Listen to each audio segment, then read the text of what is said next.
எஜமானனே என் எஜமானனே என்னை அழைத்த எஜமானனே எஜமானனே என் எஜமானனே என்றும் நடத்தும் எஜமானனே உங்க அழைப்பு இருந்ததால நான் அழிந்து போகவில்லை உங்க அன்பு இருந்ததால நான் கைவிடப்படல உங்க கிருபை என்ன காப்பதால வாழ்ந்து கொண்டிருக்கேன் உங்க அன்புக்கு நிகரே இல்லை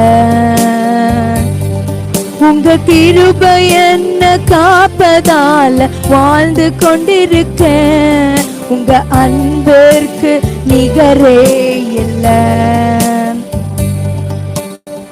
அழைத்தவர் நீரோ உண்மையுள்ளவர் என்னை உயர்த்தி வைக்கும் மேன்மையான திட்டம் கொண்டவர் என்ன வந்தாலும் எது வந்தாலும் தொடர செய்தவர் நான் என்றென்றும் சார்ந்திருக்கும் தகுதியுள்ளவர் உம்மை நம்பிடுவேன் உம்மை பின்தொடர்வேன்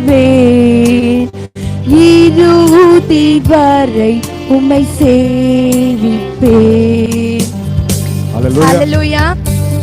எல்லாரும் நம்ம காரியத்தை பார்க்கும்போது யோசேப்பை பத்தி நம்ம பார்ப்போம். अगला कार्य क्या है यूसुफ के बारे में हम देखते हैं. யோசேப்பு சங்கீதம் 105 17 18 19 20 எல்லாரும் எடுத்து வாசிங்க. हम एक पवित्र शासन में भजन संगीत 105 में 17 18 19 20 को पढ़ेंगे हम. அதுல யோசேப்பை பத்தி போட்டிருக்கும்போது அவங்கள கால்களை விலங்கு போட்டு ஒடுக்கினாங்களா. वहां पर यूसुफ के बारे में हम पढ़ते हैं उसके पैरों में जंजीर बांधा हुआ था. அவங்களோட பிராணன் இரும்புல அடைக்கப்பட்டிருந்ததா. उसका जीवन वो जंजीरों में जकड़ा हुआ था. அப்போ நான் யோசித்தேன் सोचा था யோசேப்பு சொல்றாங்க இத்தனை பெரிய பொல்லாங்கு உடன்பட்டு தேவனுக்கு விரோதமாய் நான் எப்படி பாவம் செய்தேன் என்று பாவத்துக்கு விலகி ஓடினவங்களுக்கு ஏன் இந்த பாடு நான் யோசித்தேன். क्योंकि मैं सोचा था जो बचकर जो दौड़ते हैं भागते हैं उनको ये आंच क्यों आती है. ஆனா சங்கீதம் 105 19ஆம் வசனத்துல போட்டிருக்கு கர்த்தர் சொன்ன வார்த்தை நிறைவேறும் அளவும் அவருடைய வசனம் அவனை புடமிட்டதா. हालेलुया. जब मैंने सोचा था भजन संगीत में 105 में 19 में इस प्रकार लिखा है तब तक परमेश्वर का वचन उसे क्या किया चलाया. இன்னைக்கு உங்களோட வாழ்க்கையில என்ன கஷ்டங்கள் இருக்கலாம். आज भी आपकी जिंदगी में बहुत